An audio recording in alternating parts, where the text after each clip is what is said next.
इस दुखद कहानी के केंद्र में दो बहनें जेसिका कैसेंड्रा लॉरेंस थी, जिनका जीवन बचपन से ही प्रेम, प्रतिस्पर्धा और आक्रोश की जटिल जाल में उलझा हुआ था। दोनों में से बड़ी बहन कैसेंड्रा हमेशा से ही गोल्डन चाइल्ड रही। सुंदर, निपुण और आकर्षक और सफल आर्किटेक्ट डोमिनियन ब्लंट से विवाहित है। यह एक ऐसा आदर्श विवाह था जिसकी हर कोई नकल करना चाहता था। जेसिका और कैसेंड्रा का जन्म मध्यम वर्ग के परिवार में हुआ था। उनके पिता एक स्थानीय मछुआरे थे और उनकी माता एक स्कूल में टीचर थी। बचपन से ही यह स्पष्ट था कि दोनों बहनें दिन और रात की तरह अलग थीं। कैसेंड्रा अपने सौम्य व्यवहार के साथ अपने माता पिता का गौरव थी। वह स्कूल में अव्वल आती, उसके शिक्षक उसे प्यार करते और उसका जीवन मार्ग पहले से ही तय था, जिसमें वो कॉलेज जाएगी और एक अच्छी नौकरी भी करेगी और उसके बाद एक अच्छे आदमी के साथ घर बसाएगी। हालांकि जेसिका जब से उसने चलना सीखा था तब से ही उसका स्वभाव में एक अजीब सी शक्ति थी, जिस कारण से वो लोगों को अपनी ओर आकर्षित करती थी और बेचैन भी करती थी। जबकि वो अपनी बहन की तरह ही बुद्धिमान थी।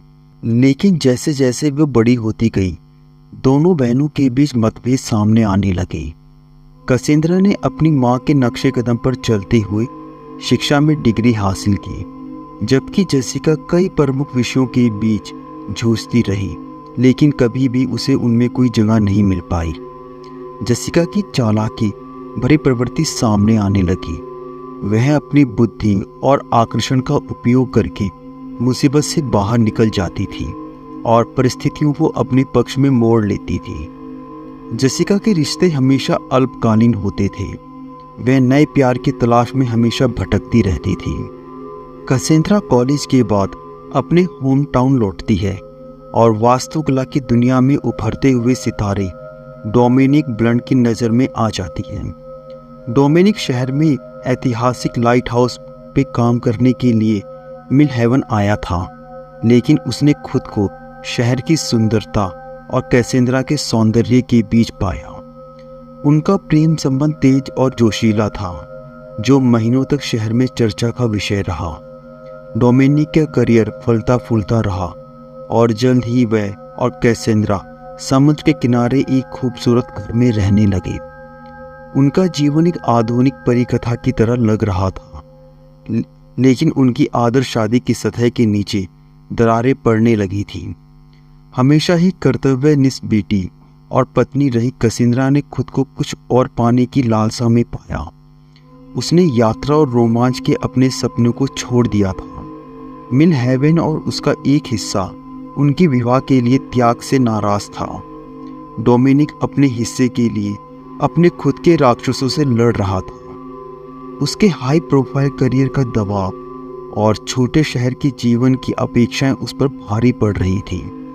वह कैसेंड्रा से बहुत प्यार करता था, लेकिन ऐसे क्षण भी थे जब उसे पूर्णतः घुटन महसूस होती थी, जिसे बनाए रखने की वो बहुत कोशिश करता था। इसके बाद जेसिका फिर से उनके जीवन में प्रवेश करती है। जेसिका शहर से शहर भटकने के बाद मिल हेवन में वापस आई और दावा करती है कि वो अपनी जड़ों से फिर से जुड़ना चाहती है। वास्तव में वो एक और असफल रिश्ते से भाग रही थी और उस पर कर्ज भी था। कैसेंड्रा ने हमेशा ही अपनी बहन का खुले हाथों से स्वागत किया है और इस बार भी वो उसको आश्रय देती है।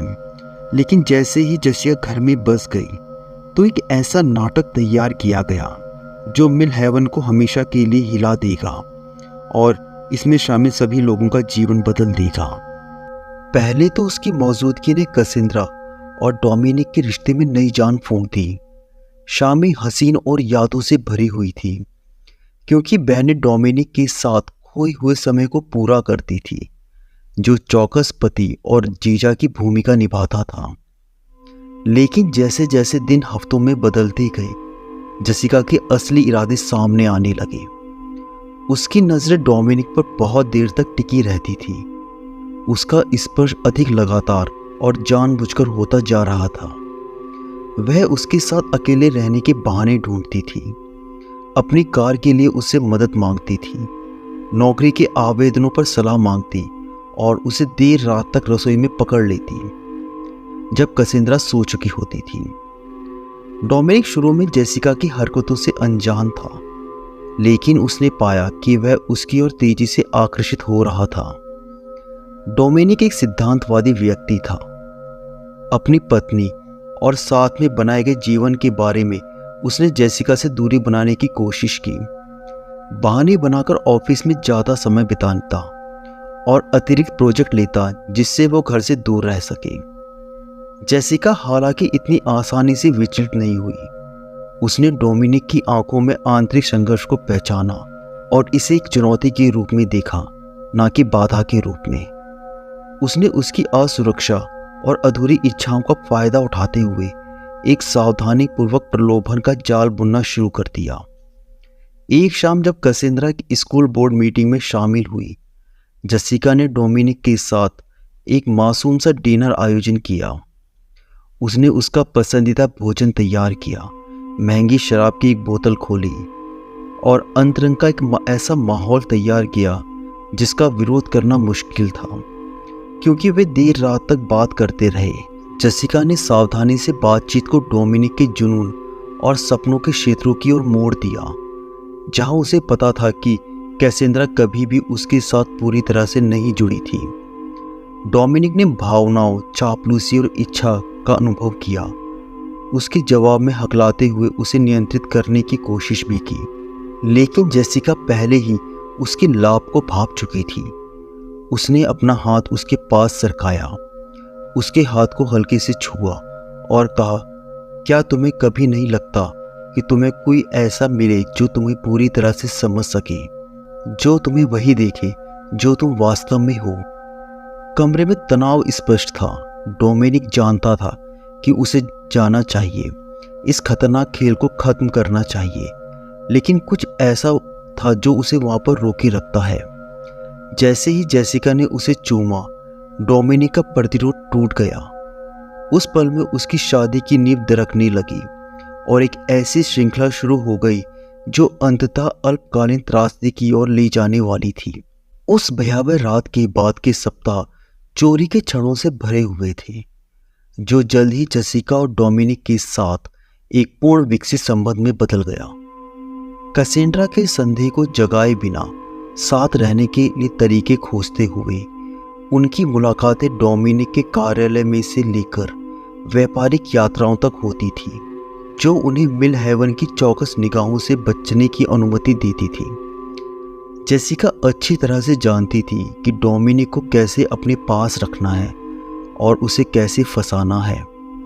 उसने एक आदर्श प्रेमी की भूमिका निभाई, जो भावुक प्रलोभन और कमजोर विश्वास पात्र के बीच बारी बारी से काम करती थी। वह काम और उसकी अधूरी महत्वाकांक्षाओं के बारे में उसकी कुंठाओं को सुनती थी।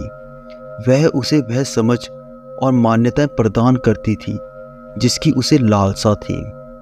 लेकिन जल्द ही डोमिनिक ने खुद को जेसिका के लिए अपनी बढ़ती भावनाओं और कैसेंड्रा के प्रति अपनी वफादारी के बीच तेजी से फंसा हुआ पाया।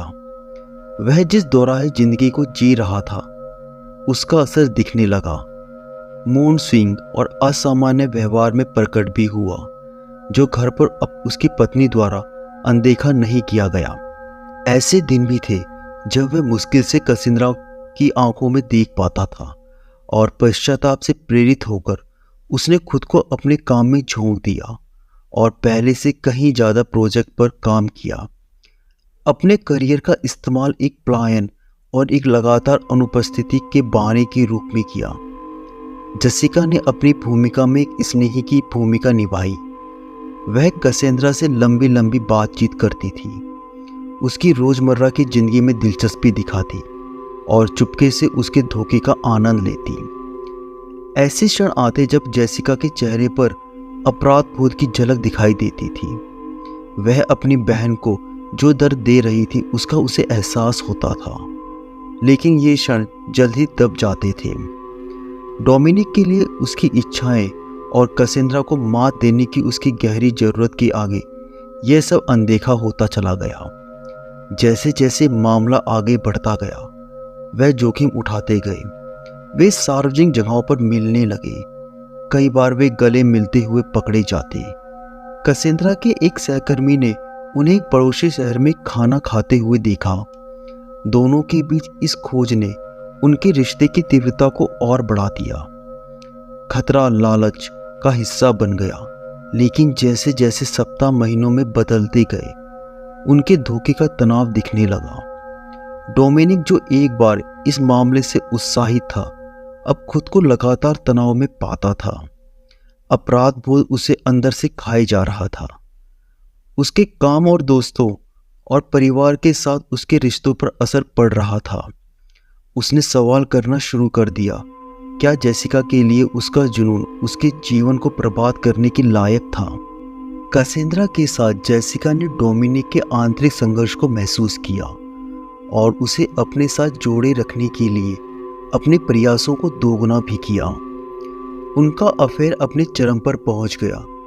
ना तो जेसिका और ना ही डोमिनिक को एहसास हुआ कि उनके द्वारा सावधानी से बनाया गया हाउस ऑफ कार्ड्स ढहने वाला था।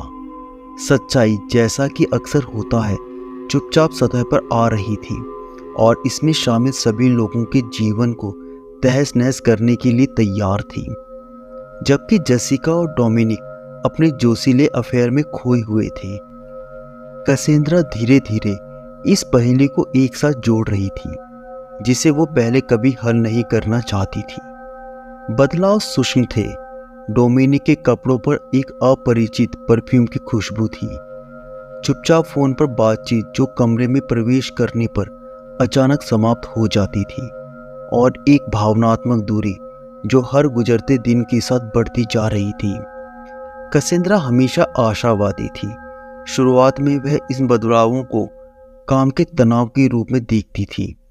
वह अपने बीच बढ़ते अंतर को पाटने की कोशिश करती थी, रोमांटिक डिनर और छुट्टियों की योजनाएं बनाती थी। लेकिन डोमिनिक की ओर से उसे आधे अधूरे उत्साह के साथ ही जवाब मिलता था। विडंबना यह है कि इस दौरान जेसिका उसकी विश्वास पात्र बन गई। सहानुभूति और आश्वासन उसे देती रही, जो विश्वासघात के चाकू को और भी गहरा करने का काम करता था। लेकिन जैसे जैसे सप्ताह महीनों में बदल गए, कैसेंड्रा अपने दिमाग के पीछे की आवाज़ को अनदेखा नहीं कर सकती थी। वह डोमिनिक की कहानियों में विसंगतियों पर अधिक ध्यान देने लगी, जो देर रात तक कार्यालय में काम करने और शहर में बाहर की बैठकों के बारे में थी। उसने देखा कि जेसिका की आंखें डोमिनियन का पीछा करती थी। एक दोपहर कपड़े धोते समय कैसेंड्रा को डोमिनिक की जैकेट की जेब में पड़ोसी शहर के एक होटल के माचिस मिली। वह जानती थी कि वह होटल उसके सामान्य होटल से अलग था। अब वह अपने संदेह को सामना करने और जो कुछ भी उजागर हो सकता है उसके डर के बीच फंसी हुई थी। कैसेंड्रा ने खुद को लगातार चिंता की स्थिति में पाया। वह अपने दोस्तों और कलीग से दूर रहने लगी। उसकी नींद बुरे सपने में बदल गई। कैसेंड्रा ने एक निजी जासूस को काम पर रखने के बारे में भी सोचा, लेकिन अजनबियों द्वारा उनके निजी जीवन में ताक-झांक करने का विचार उसे बर्दाश्त नहीं हुआ। इसकी वजह उसने डोमिनिक और जेसिका को अलग अलग सामना करने का फैसला किया। उम्मीद है कि उनमें से कोई दबाव में टूट जाएगा और सच्चाई को उजागर कर देगा। कैसेंड्रा को यह नहीं पता था कि सच्चाई की तलाश करने का उसका निर्णय घटनाओं की एक श्रृंखला को गति देगा, जो एक ऐसे टकराव की ओर ले जाएगा जिसकी उसने कभी कल्पना भी नहीं की होगी। एक दिन डोमिनिक अपने कोट से बारिश को हिलाते हुए दरवाजे से अंदर आया तो उसने अपनी पत्नी के कमरे में खड़े होने का नज़ारा पाया।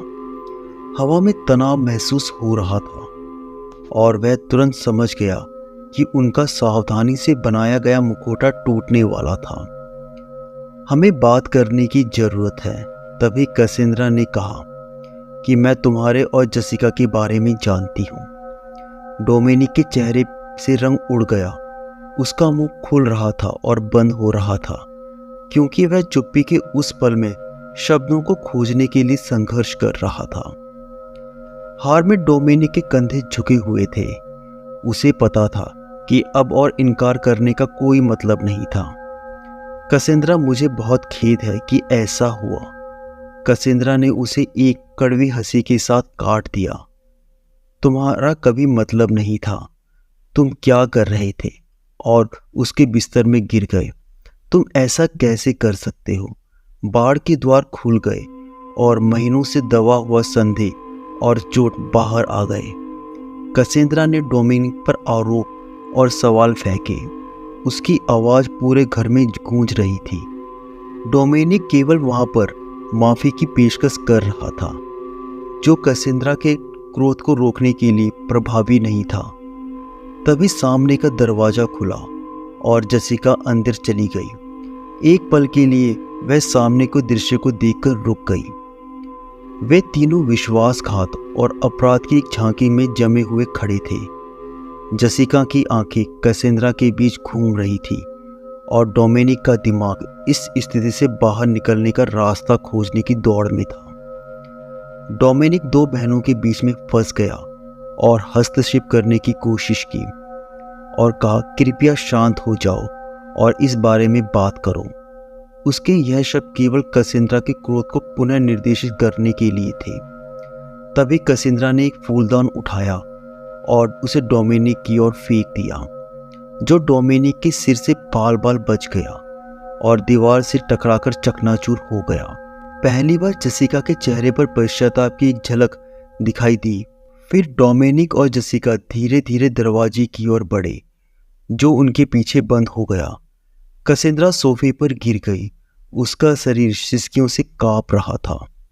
उसने जो भविष्य की योजनाएं बनाई थी, वह सब कुछ मिनटों में धूल में मिल गई, क्योंकि बाहर तूफान चल रहा था। कसेंद्रा के दिमाग में भावनाओं, क्रोध, शर्म, विश्वासघात और नुकसान की एक जबरदस्त भावना का बवंडर था। उस पल उसने एक ऐसा निर्णय लिया जिसने इस सुलझे हुए नाटक के अंतिम दुखद कार्यों को गति प्रदान की। इसके बाद सीन एक बार में आता है। एक बारटेंडर जिसका नाम हांक है, कसेंद्रा को एक के बाद एक ड्रिंक पीते हुए देख रहा था। उसने अपने कई ग्राहकों को अपने दुखों में डूबते हुए देखा था, लेकिन कसेंद्रा की आंखों में जंगली नज़र ने उसे परेशान कर दिया। एक और कसेंद्रा ने उससे कुछ कहने की मांग की। हांक थोड़ा झिझका और उसने एक और विस्की पिलाई और चुपचाप कसम खाई कि यह उसकी आखिरी विस्की होगी। रात बीतने के साथ बार खाली हो गया। कसेंद्रा को उसके विचारों और उसके ड्रिंक के साथ अकेला छोड़ दिया गया। शराब ने उसके दर्द के तीखे किनारों को कम करने का काम किया। आधी रात के आसपास हांक ने धीरे से सुझाव दिया कि उसके घर जाने का समय हो गया है। मुझे तुम्हारे लिए एक टैक्सी बुलानी है, मिस कसेंद्रा ने उसे इशारों में कहा और अपनी कार की चाबियां अपने पर्स में टटोलते हुए कहा, मैं ठीक हूँ। उसने जोर देकर कहा कि मुझे बस यहाँ से जाने की ज़रूरत है। हांक ने उसे रोकने के लिए हाथ बढ़ाया, लेकिन कसेंद्रा पहले से ही दरवाजे की ओर लड़खड़ाते हुए वह पार्किंग में घुस गई। कसेंद्रा अपनी कार स्टार्ट करने में कामयाब रही। रात में शांत वातावरण में इंजन दहाड़ता हुआ जब वह पार्किंग से बाहर निकली तो उसकी दृष्टि धुंधली हो गई और उसकी प्रतिक्रियाएं खतरनाक रूप से धीमी हो गई। उसके सामने घुमावदार तटीय सड़क फैली हुई थी। चांदनी में डामर की एक पट्टी मुश्किल से दिखाई दे रही थी। जब वह गाड़ी चला रही थी, कसेंद्रा के दिमाग में भावनाओं का एक बवंडर था। स्पीडोमीटर धीरे धीरे ऊपर बढ़ रहा था। जब उसने एक्सीलेटर दबाया तो वह एक विशेष मोड़ पर थी जहां आपदा आई। कसेंद्रा की सुस्ती ने उसे विफल कर दिया और उसने बहुत तेजी से मोड़ लिया। उसे लगा कि कार फिसलने लगी है। टायर डामर से टकराने लगे। उसे अपनी गलती का एहसास हुआ, लेकिन तब तक बहुत देर हो चुकी थी। गार्ड रेलिंग टूट गई और अचानक कसेंद्रा हवा में उड़ गई और फिर अंधेरे ने उसे निगल लिया, क्योंकि कार चट्टान के किनारों से नीचे की ओर गिर गई और नीचे चट्टानों की ओर लुढ़क गई। भोर की पहली किरण क्षैतिज पर अभी अभी पड़ ही रही थी। तभी अधिकारी लिम मर्फी को फोन आया कि चट्टान के नीचे एक क्षतिग्रस्त कार दिखी है। मर्फी को डर का एहसास हुआ। जब वह घटनास्थल पर पहुंचा तो उसे जो दृश्य मिला वह था एक सीडान कार, मुश्किल से पहचानी जा सकती थी, जो प्रभाव से कुचल गई थी और लहरों में क्षतिग्रस्त हो गई, जबकि बचाव दल वाहन को उसकी अनिश्चित स्थिति से निकालने के लिए काम कर रहा था।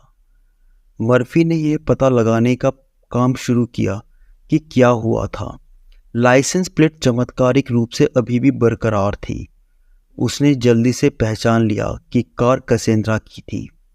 वह कसेंद्रा को जानता था, जैसा कि मिल हेवन के अधिकांश लोग जानते थे। उसके परिवार को यह समाचार देने का विचार उस पर भारी पड़ गया। जैसे जैसे सुबह होती गई और त्रासदी की पूरी सीमा स्पष्ट होती गई, पूरे शहर में कानाफूसी फैलने लगी। कसेंद्रा ब्लैंड की मौत, जो नशे में गाड़ी चलाते हुए दुर्घटनाग्रस्त हो गई, यह असंभव लग रहा था। यह उस महिला के चरित्र के बिल्कुल विपरीत था जिसे हर कोई जिम्मेदार और समझदार के रूप में जानता था। सारा वाटसन ने जांच का नेतृत्व करने के लिए निकटतम शहर में फ़ोन किया। उसे लगा कि कहानी में और भी कुछ है। उसकी पैनी नज़र ने ऐसे विवरण देखे जो पूरी तरह से मेल नहीं खाते थे। सड़क पर फिसलने के निशानों की कमी, यह सुझाव देते हुए कि चट्टान से कार के पथ के अजीब कोण को तोड़ने का कोई प्रयास नहीं किया गया था। तथ्य यह था कि कसेंद्रा अकेले शराब पी रही थी। ये कुछ ऐसा था जो उसने कभी नहीं किया। जब वाटसन खबर देने के लिए ब्लंट के निवास पर पहुंची तो वह हवा में स्पष्ट तनाव से चौंक गई। डोमिनिक ब्लंट की प्रतिक्रिया अपनी पत्नी की मृत्यु के बारे में अजीब तरह से मौन लग रही थी। कसेंद्रा की मौत के बाद के दिनों में जासूस वाटसन ने खुद को जांच में डुबो दिए। उसका पहला कदम कसेंद्रा के अंतिम घंटों को फिर से खोजना था, एक ऐसा कार्य जिसने उसे बारटेंडर हैक तक पहुंचाया। कसेंद्रा की मौत की रात की स्थिति के बारे में हैक के विवरण ने एक ऐसी महिला की तस्वीर पेश की जो गहरे भावनात्मक संकट में थी। वह उसे पीछे धकेल रही थी जैसे कोई कल नहीं होगा। उसने बताया कि उसके चेहरे पर उदासी साफ झलक रही थी। मैंने उसे गाड़ी चलाने से रोकने की कोशिश भी की। यह गवाही वाटसन द्वारा कैसेंद्रा के बारे में दोस्तों और उसके कलीग से सुनी गई हर बात से बिल्कुल अलग थी। जिस महिला का उन्होंने वर्णन किया वह जिम्मेदार थी, कोई ऐसी नहीं जो बहुत ज़्यादा शराब पी ले और फिर गाड़ी चलाए। जासूस का संदेह गहरा गया। वाटसन का अगला ध्यान डोमिनिक ब्लंट और जेसिका लॉरेंस पर था। कैसेंद्रा की मौत के बाद से उनका व्यवहार अजीब था। अलग अलग शोक मनाने के बजाय वो एक दूसरे को सहारा लेते दिख रहे थे। उनकी बातचीत शांत बातचीत से चिन्हित थी, जो दूसरों के पास आने पर अचानक बंद हो जाती थी।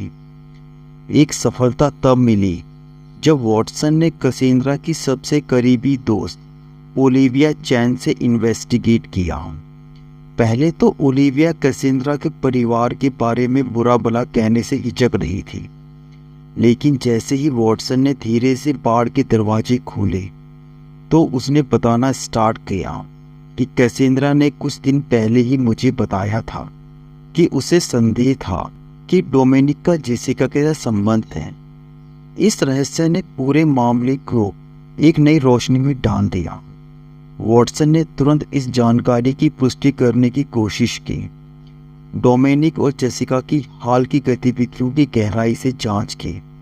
बैंक रिकॉर्ड में संदिग्ध लेन देन, होटल बुकिंग, महंगे उपहार दिखाए गए जो डोमिनिक द्वारा दावा किए गए समय के साथ मेल खाते थे।